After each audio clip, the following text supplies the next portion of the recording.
Good evening, everybody. Tonight, the fallout continues from the huge Ashley Madison data dump. Hackers calling themselves Impact Team posted information from 32 million users. Now, most recently, they added emails authored by the company's CEO. The hackers have exposed cheating spouses from around the world. New Defense Secretary Ash Carter confirms the Pentagon is looking into some of the people who used military addresses.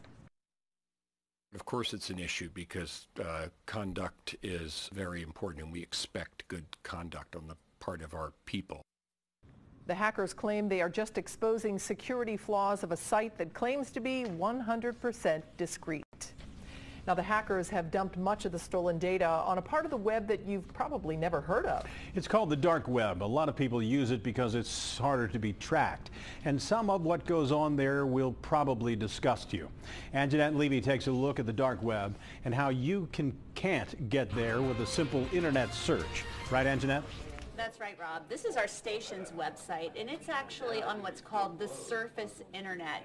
It's the internet that you and I use every day to work and to shop or whatever else, check Facebook and Twitter. But if you think of the internet as a series of different layers, the dark web is the deepest layer, and that, depending on how you use it, it can be the underworld of the internet universe.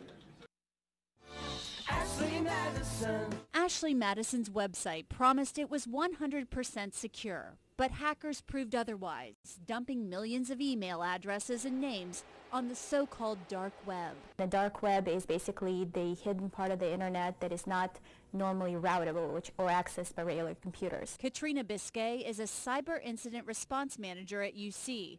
She says the dark web can live up to its name. You can order hackers to hack a company. You can order a hit on somebody you don't like. So there's a lot of illegal activity that could potentially go on there. The feds shut down the website Silk Road in 2013, where drugs, among other things, were sold. There's also an uncensored Wikipedia.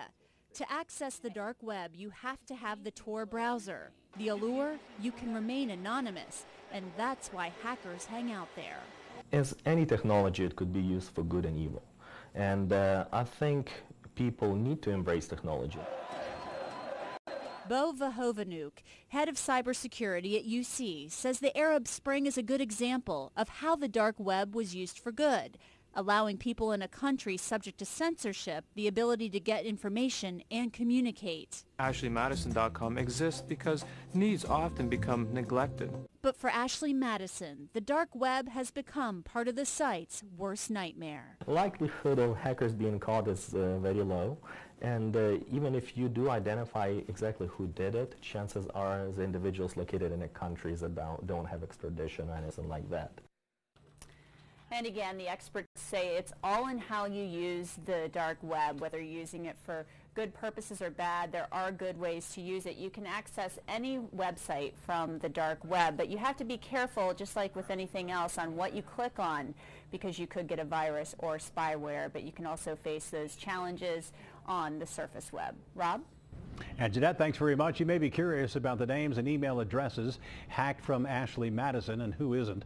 But computer security experts say downloading it is probably not a good idea. The information is considered stolen property.